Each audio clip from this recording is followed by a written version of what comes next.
Estimado oyente, reciba un cordial saludo desde la ciudad de Cali, Colombia. Sea bienvenida a este su canal de historias bíblicas. La protagonista de nuestra historia de hoy es Marta de Betania. Esta historia está basada en el pasaje bíblico del libro de Lucas, capítulo 10, versículos del 38 al 42, y del libro de Juan, capítulo 11, versículos del 1 al 45. Iniciemos con nuestro estudio expositivo. Marta era la hermana de María y Lázaro. Ellos vivían en Betania, una población cercana al Monte de los Olivos, a unos 3 kilómetros de Jerusalén. La palabra de Dios nos presenta a Marta como una mujer servicial, pronta y hacendosa, quien se esforzaba mucho para hacer de su hogar un lugar agradable y acogedor. Nos relata también que recibió al Señor Jesús como huésped, pero a pesar de su disposición y servicio para atenderlo lo mejor posible, hubo algo en su actitud que llamó la atención del Señor y Él se lo reprochó. La historia nos narra que Marta se encontraba atareada atendiendo a los invitados, pero pronto se percató de que su hermana María se había sentado a los pies del Señor y se dirigió de inmediato a él para reprocharle si no le importaba que su hermana María la dejara sola con los quehaceres. A lo que el Señor le respondió: Marta, Marta, afanada y turbada estás con muchas cosas, pero solo una cosa es necesaria, y María ha escogido la buena parte, la cual no le será quitada. Marta, como judía, seguramente seguía el modelo de la mujer de Proverbios 31, un pasaje donde se hace una detallada descripción contraria a lo que debe ser la mujer bíblica e ideal. Allí se define a la mujer como una máquina de trabajar, donde su valoración está dada en lo mucho que hace y no en sus valores espirituales o morales. El centro de la vida de esta mujer es el trabajo. Pareciera que en esto estuviera fundamentada su autoestima. Todo el día y todo el año trabajando, centrada en lo material y preocupada por lo superficial, donde lo espiritual pasaba a un segundo plano, ocupada en lo urgente, mas no en lo importante de la vida. Algo no muy ajeno a la realidad que vemos en el día de hoy.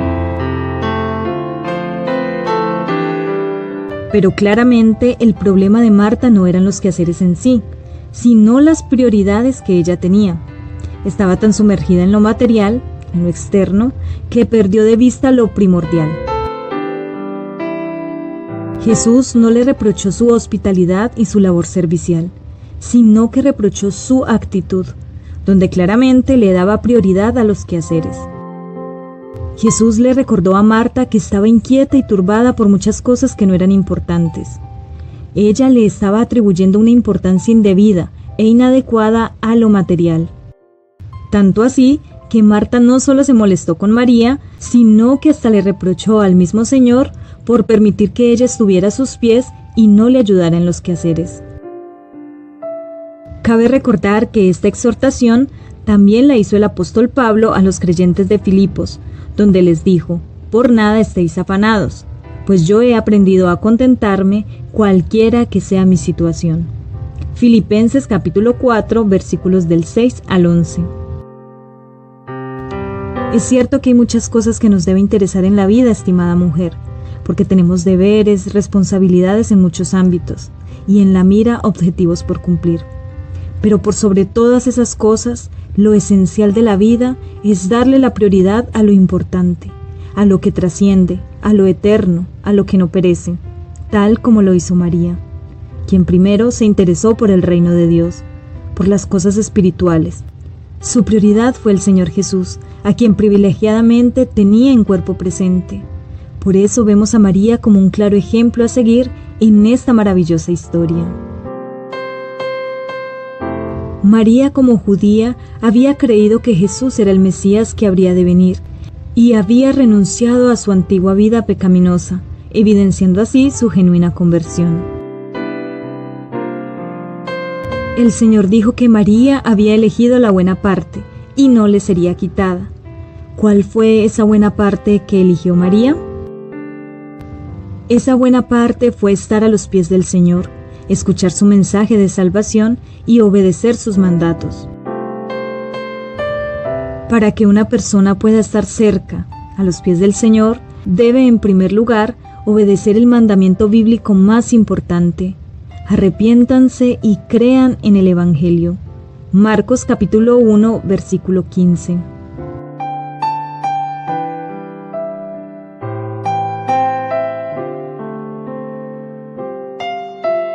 Más adelante, en el libro de Juan, capítulo 11, versículos del 1 al 45, encontramos a Marta atravesando por una dura prueba. Este pasaje nos relata que el Señor Jesús amaba profundamente a los 3 hermanos de Betania, Marta, María y Lázaro, pero paradójicamente, al oír que Lázaro estaba enfermo, Jesús decidió esperar unos días antes de ir a verlo. Cuando el Señor Jesús llegó, Marta dejó a los que estaban presentes en su casa y salió presurosa a su encuentro. Una vez más se muestra activa e impaciente, y al ver al Señor le dijo: Señor, si tan solo hubieras estado aquí, mi hermano no habría muerto. Pero aún ahora, yo sé que Dios te dará todo lo que pidas. Con estas palabras de Marta inferimos que ella le estaba pidiendo al Señor que le devolviera la vida a su hermano. Pero sorprendentemente, cuando el Señor le dice que Lázaro resucitaría, ella lo afirmó, pero haciendo referencia a la resurrección futura. Es cierto, resucitará cuando resuciten todos. Así como dice el pasaje de Daniel capítulo 12, versículo 13. Y tú irás hasta el fin y reposarás, y te levantarás para recibir tu heredad al fin de los días.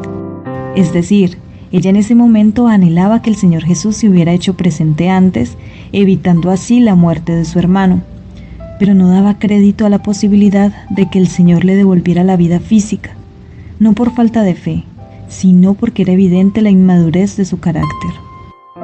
Finalmente, ante la respuesta de Marta, Jesús le dice: Yo soy la resurrección y la vida. El que cree en mí, aunque esté muerto, vivirá. Y todo aquel que vive y cree en mí, no morirá eternamente. ¿Crees esto? Siempre he creído que tú eres el Mesías, el Hijo de Dios, el que ha venido de Dios al mundo. Muchos religiosos del tiempo de Jesús se negaban a creer que Jesús era el Mesías. Ellos solo querían ver prodigios y señales.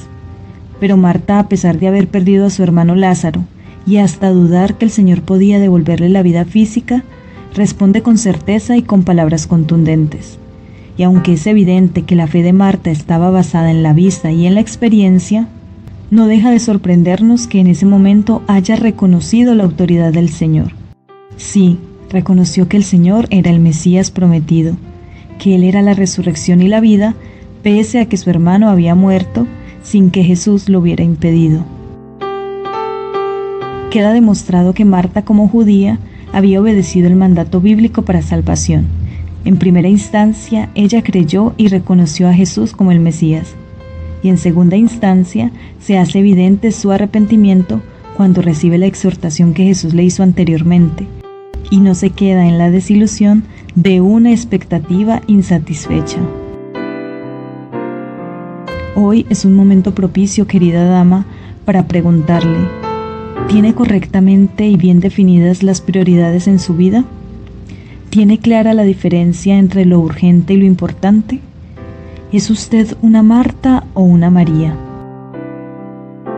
Si usted piensa que su prioridad es agradar al Señor, entonces el día es hoy para que obedezca su mandato, el cual consta de 2 pasos.